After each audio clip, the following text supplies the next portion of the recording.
Hello, everybody. Welcome to the Piano Star Masterclass brought to you by Piano League. Sorry that we are starting a few minutes late. We had some technical issues, but I'm your host, Brian Lin. I think my video is not spotlighted. All right, there we go. I'm your host, Brian Lin, a professional pianist and a piano teacher. Ever since I graduated from Juilliard a few years ago, making piano education accessible to everybody has been one of my main goals. And that's why I created the series, the Piano Star Masterclass, a 30-minute Star Talk interview with a guest teacher, followed by an hour of real-time, one-on-one virtual piano lessons taught by that guest teacher. During the live stream, you can ask us any questions in the chat, and we will do our best to answer them. The Piano Star Masterclass features piano experts coming from a variety of backgrounds, ranging from experienced piano pedagogue, professional concert pianists, to conservatory professors, giving you a ton of different, fresh perspectives. And of course, you, your child, or your student can also sign up to be a performer for these masterclasses and get a chance to perform for a live audience. To sign up, simply go to thepianoleague.com/masterclass. Now, I'd like to introduce our guest teacher today. A winner of over 20 First Prize Music Awards, Dr. Alexandria Le is a performer, teacher, and arts advocate who is passionate about the impact music makes on people's lives. Dr. Le gave her solo debut at Carnegie Hall as a laureate of the Pro Musicist International Award. She is a highly sought after collaborator and has performed with principal players of the world's leading orchestras and ensembles. In New York City, she was a pianist with Ensemble Connect, the performing and teaching artist ensemble of Carnegie Hall in the Juilliard School. She serves on competitions and grant panels and guest speaks, teaches, and performs at universities worldwide. She is also a designated Yamaha artist, of which there are fewer than 100 named classical pianists worldwide. After establishing a career of over 16 years in New York, she returned to her hometown of Las Vegas, where she is joining us from today to make a difference, where she will also be teaching at the University of Nevada, Las Vegas, as a sabbatical replacement in fall 2020. So everybody, please join me in welcoming Dr. Alexandria Le. Hi, Brian. Hi. Hi. All right.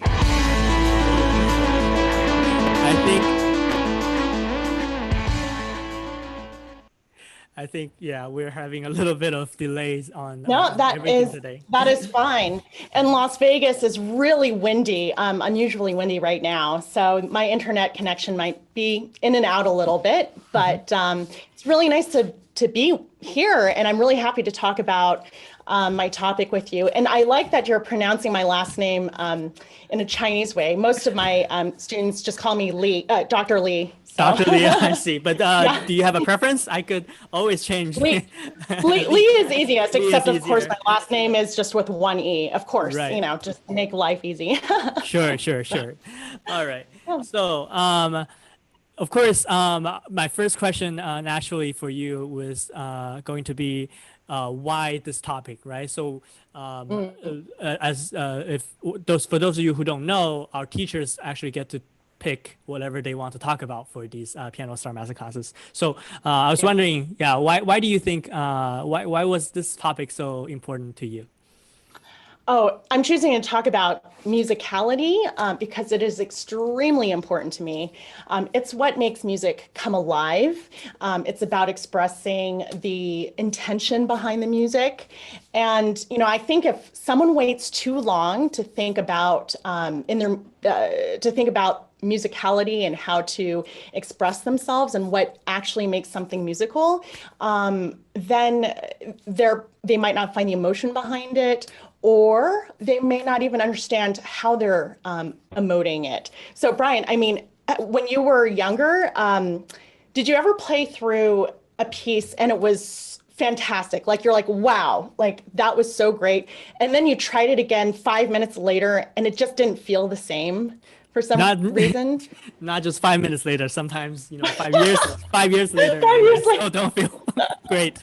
But yes, to your question, yes. Well, I remember that happening to me when I was younger. I was like, wow, that run through was so awesome. And I was relying a lot on my musical intuition and then not realizing there are actually components that I was pulling together to make it successfully, musical and I could convey everything behind the music.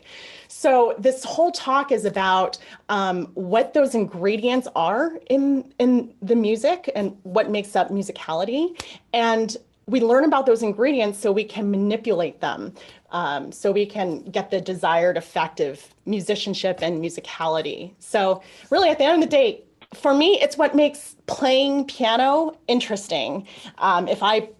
There was a time when I actually was practicing and just going, okay, well, I'm just gonna do a crescendo here because it says so, and not understanding why. For me, it's a personal thing. I always want to know what the intent is behind the music. Gotcha. And I guess that speaks to the title of our talk today, which is the magic, of music. What is the magic of musicality? So, since you chose the word magic, why don't you show us some of, I guess the ingredients, the intent, or Oh, yes. whatever you call it, the basic, I guess, ingredients of the magic that you are going to talk about today.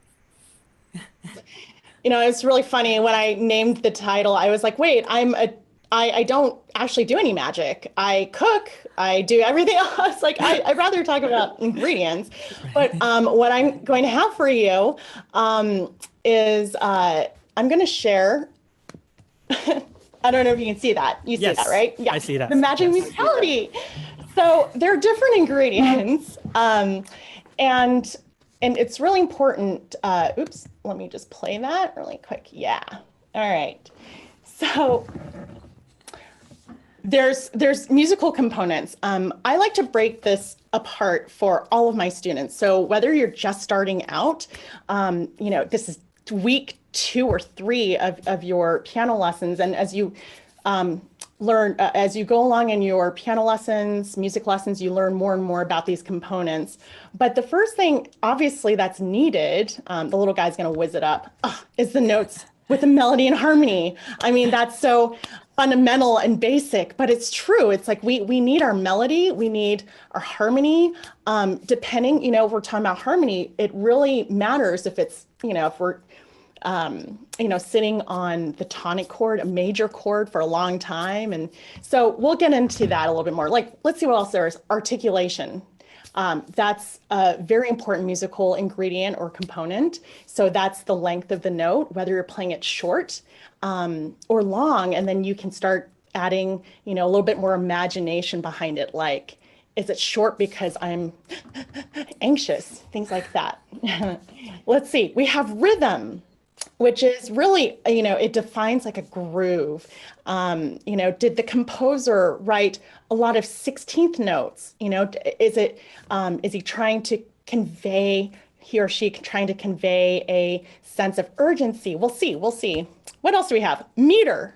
Yep. So whether we're in 3/4 or 2/4, you're talking about the difference between, let's say, a waltz or a march, and the way that we approach waltzes and marches are very different. And I hope, that comes across. And then we also have dynamics. Of course, that's a huge component. I mean, if you don't have dynamics, then it's like watching someone just yell at you or whisper at you for a whole hour, which, it adds a lot of musicality. Then we also have range, whether you have a high or low sound. I mean, I don't think Jaws would be as effective if you played it up here. You're like, oh, Baby Shark, versus, yeah. Right. And then we have the tempo. Yep, then we have the tempo. Here we go. The tempo and the speed, which is the speed. But you want to mix those ingredients together for a more layered effect. So, for instance, this is just really boiling it down to basics. Obviously, There are more cerebral kind of thinking that you can put into this. But, this is a beginner topic. Like there's only 1 star on my poster. So I'm like, let's try to break it down. Well, it's So it's looking like alchemy to me now. You're mixing stuff oh together. no, I know. Look, I almost, yeah, I have like a little event. Yes, I know. Now we got this. It's just like, for instance, if you think about the notes and dynamics, you want to start thinking about a musical sentence. Phrasing is an incredibly important component of musicality. I liken it to if someone is playing music and they're not thinking about phrasing, it's exactly like reading a book to me and you're pronouncing every single word, every single letter of a word, not thinking of a whole sentence, and soon if you're reading me a very complex book, like a Charles Dickens novel, I'm not going to hang in there for very long. So we want to do this to make music interesting, not only for yourself, but for the people listening. So, phrasing is super important because you start learning about, depending on, harmonies, like where does your musical sentence end, and of course you have a high point and a low point, in music. So, within a phrase, even just if you're taking, if you take music lessons, you're going to have your teacher say, well, what's the shape of the line? What's phrasing? And I can tell you that when I was younger, when I was starting out, I was like, shape, like a physical shape, so they're just terms that, will draw you into a more magical realm of music making. It's so that's where it becomes a little bit more heady and imaginative and cerebral. Oh, and look at this formula. Okay. Like if you put together a whole lot of what we had in the previous page, the notes along with the tempo, depending if it's fast or slow, dynamics, articulation, range, you can come up with the mood or character. I mean, you basically come up with the, depending on what you find as a detective in your music, you can really come up with the mood and characters. So you're going to start tweaking some of these things. And Brian, I have a little bit of a surprise for you in a little bit where you'll get to tweak some things. Yes. I love surprises. Yeah, just hang on. Yeah. Before we actually get to that, we have something. Okay, so this next page is really important to me. So, Brian, have you ever had a student where you ask them, like, what is the mood? What's the character of the piece? Like, if you were to describe a person within the music, do you often hear happy? It's happy, right? Happy, yes. And then that's when yeah, or it's sad. And, life is so much more rich than that. If I just went, I'm happy today, I'm sad, it's what we call binary and very uninteresting. So I came up with a little 2 columns, and I don't know, what's another word that we can come up with happy? I came up with tons. Let's see the first column. And by the way, you can come up with your own. I always had a thesaurus. I mean, nowadays we have our phones, so all you have to do is go, synonyms of, well, let's just take a look. Yeah, that's 1 column, right? We have joyful, elated, eager, ecstatic, jovial, euphoric, bold, extroverted, jolly. Okay, already even the way that I say it is a lot more interesting than just happy. Oh, I'm not even done. There's a 2nd column. Humorous, carefree, delightful, content, charming, cheerful, blissful, serene, buoyant. I mean, suddenly music becomes multi-dimensional. It becomes so alive when you start thinking about these descriptive, these ways to describe music. All right, sad. Brian, what's a favorite sad word of yours? Like when you're like, a favorite sad do you have a word. good one? Oh yeah. Like that you like to tell your students. I have a couple. Maybe I don't know. Somber. Somber. Ooh. Yes. You know what? I think that might be in the first. It's in the second one. I know Oh, it it's in the is. second one. Okay. See, it's on the top of the second one. I Okay. mean, that's how Yes. important it is. Right. Yeah, they're So sort that of would like be mine. Yeah. yeah, it actually goes from kind of you know, really like in a dark space, like despairing, to just a little doleful, a little wistful. So these are really good words, I think, that any musician, no matter what level they're at, they can pull from this bank of feelings. I mean, these are feelings, and of course, like the more that we experience life, we come through a lot of these emotions a lot more. So, yeah, Right. and um, and then after, thinking of those elements, there are a few extra things which are super important. And I always ask my students all the time. One is get the background scoop on the piece. This was a real living person who composed your piece of music, and you actually have the responsibility to be like the actor or actress reading the screenplay. You have to have it come alive. Otherwise, you're just sitting there reading the notes and not understanding how to embody the whole character. So, questions that you can ask yourself is, what's the time period? The way that you play a piece in the Baroque period, like Bach, is not the same way that you're going to play Chopin, and of course, like this is okay, if you're in an intermediate level, I don't know, there's actually even Ode to Joy in level 2A of the Faber series. So, that's when you can actually start, as a teacher, you can start describing Beethoven, and my beginning students just love hearing about, really things that happened over 200 years ago. They actually seem to find an interest when you make it interesting. What other pieces are by the composer? So I love the fact, for instance, Ode to Joy is transcribed. And it's really important to tell the student or have the student even listen to what Ode to Joy sounds like. Part of the imagination of musicality, the magic of it is trying to emulate other instruments. Piano, it's just a piece of wood and string and a hammer, and it hits it, and you're like, what, how can I make it sound like a violin today, or at the same time as my cellos, or how do I make it sing? Then other questions or other things that you can dive into at like a detective are the influences. Dance is really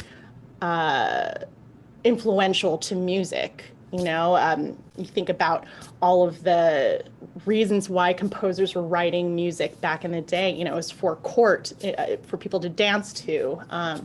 So those are really, really important things.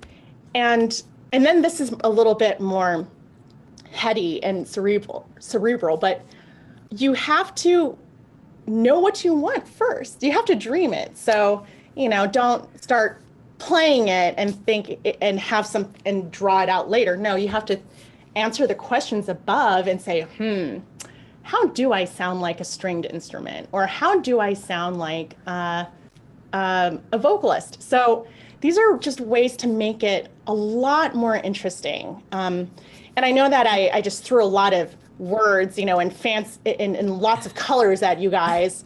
But at the end of the day, it's just 3 steps. What are your musical components? And what's cool, Brian, I'm so glad that this is saved, on YouTube. Like you can just pause that first, screen and just take a snapshot of it. Right. And then you can actually, we're going to try this out. We can take apart, like what if I played this piece without dynamics? What does that sound like?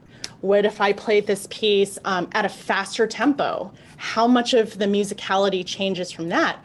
Oh, instead of playing it all staccato, I'm going to play it really, like I'm stuck in mud. I'm going to play it with really like flat fingers and just like really sink into the keys. There's really fun things you can do with that.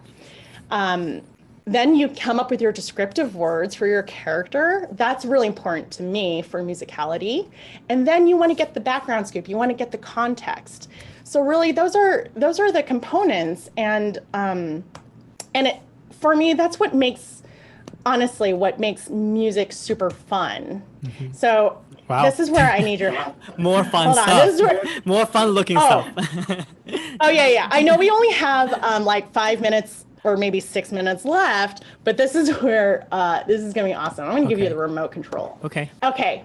Ooh. So wait, do you? Oh, actually, before we hold on 1 second. Yeah. Hello. Okay. Do you want Moonlight Sonata or Fur-Elise? I'll leave it up to you. Which one do you think works better? Okay. You know what? Maybe Fur-Elise. Yeah. Fur-Elise. Awesome. Yeah. Okay. Just because there we go. The more everyone loves that. The cornier one of the two, I think. Even though. Yeah. Okay. So you're about to experience the most. Well, you may find it musical, but it's super unmusical. This is just put through a MIDI. So for people at home who don't know, like this is where you just plug in the piece into your software and the computer, and it just spits it out. So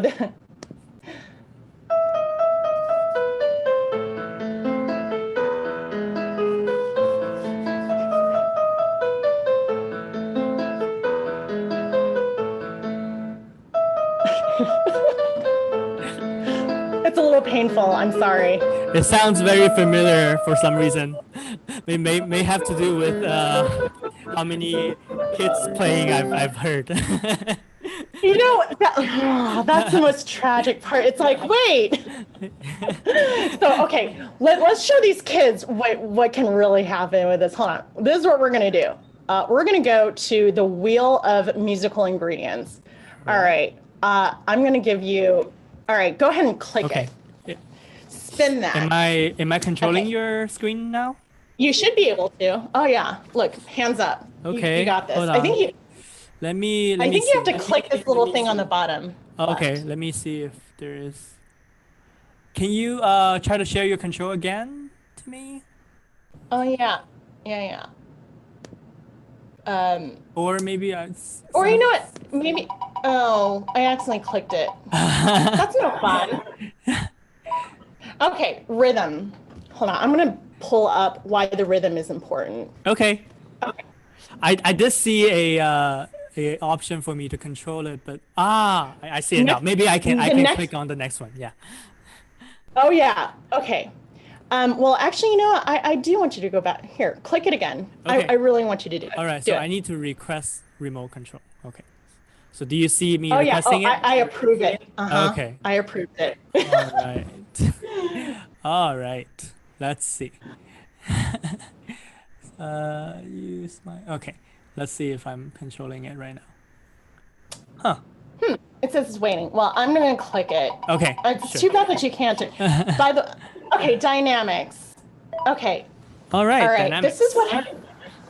All right. So if you recall the really beautiful, not beautiful actually, MIDI, it really had no dynamics at all. Now, if you're watching at home, I pulled up the music so you can see that there's a double P here. It's pianissimo. And so already that adds an element. So you know what? I'm just going to fast track and do dynamics plus a little phrasing with the notes and the harmony. So.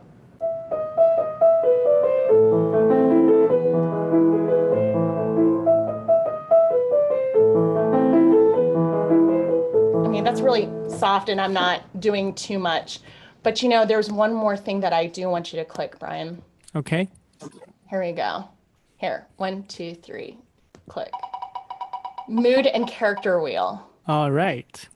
Okay, see, we needed to add that too. So carefree, delightful, and charming. All right. And we have to do, yeah, because those kind of combine together. And so, all right, we have our pianissimo, but I felt like I was really reserved when I was playing it. So you can just start adding little things like to make it more carefree, delightful, and charming. Maybe you pick up the tempo a little bit. It's still pianissimo, but you have a sense of maybe more phrasing that undulates.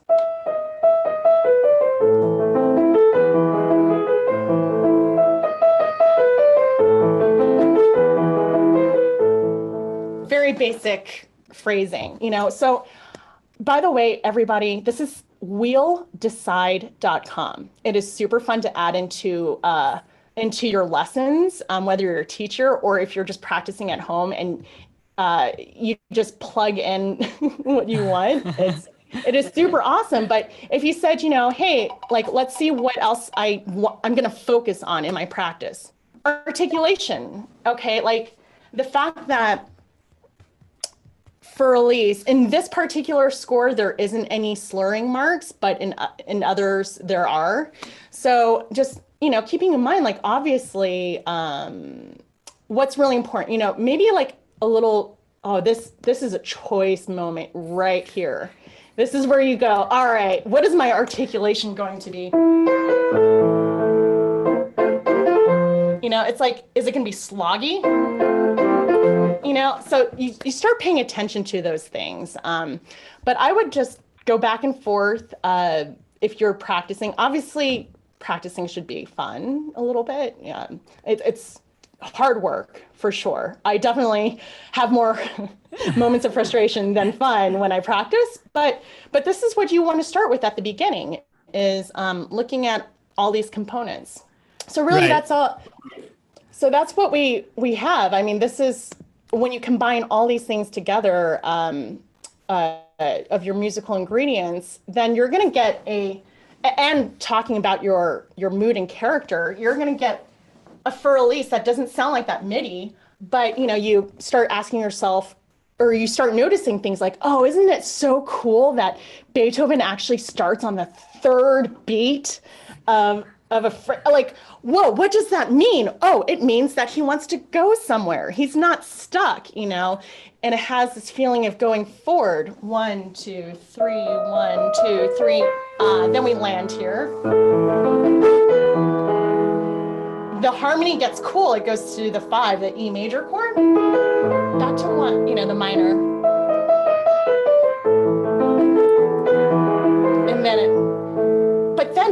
And then another choice moment. Then you have to get really excited as you're playing this when it goes to a major thing. So all of these ingredients help you become a better detective at the end of the day. So, so break apart what the dynamics are, phrasing, or articulation, you know, the meter, even the tempo marking, we didn't get to that, you know, a little motion. So all these things make it just complete. It makes music fun for me. I mean, without this, I would not be playing piano or being a musician. For sure. I love how the way you put, you know, such complex ideas into, you know, and dissect it into such an easy to understand format. I think, would you say that because I was just thinking for, you know, for people who are maybe piano lovers and you know, amateur pianist who, would you say that from a listener's perspective, that's also how they can learn to appreciate music, you know, in this kind of way, maybe pick out an element and then only listen for that, and then listen, you know, only listening to the dynamic, listening to the rhythm, and then put the mood in? Is that what they should be listening for if you're new to classical music? Yeah, if you're new to it or even experienced listener, you know, you might not be playing it, but if you ever ask yourself the question, what makes this player, this performance different from that performance? You know, you can go onto YouTube and find a million recordings of Fur Elise. You know, there's always this question of what were the components that made me like this performance more than the other? And so what I did was I really just broke down how you define what makes a performance beautiful or not to you. So, you know, to me, it's really similar to going to like watching or looking at a painting, right? I'm not an artist in that sense. I'm not an artist, but I go immediately, it strikes me, whoa, that is such a beautiful painting. And then, as you become more experienced in looking at paintings, you're going, oh, I'm noticing the brush strokes are actually like thicker here. The artist is using bolder colors than this other one. It's not as transparent, or so you start expanding your vocabulary and your understanding of what makes music the way it is. So yeah, I really loved your question, Brian, because that's, I think, what would make a whole experience better. And when I go to like symphony performances with my friends, they're like, hey, like, what should we be expecting? Things like that. I would break it apart to them, things like this. It's like, oh, you're going to listen to the momentum of the piece, the drive, the groove, this is John Adams or whatever, like you're not expecting that. It's going to be a different groove than Beethoven, which totally happened at a recent Las Vegas Philharmonic performance. People were like, I wasn't expecting that. So yeah, right. Now they're able, the people sitting with me were able to define what made them feel that certain emotion as well. Because at the end of the day, there's an emotion. Yeah. Yeah, that's just you like my question. I liked your answer better. That's because I get questions from my so-called non-music friends. They're not in the music industry, and they always ask me, how do I don't know how to listen to this, or when I go to a concert, what do I listen for? And your answer right there is exactly what I'm gonna tell them in the future.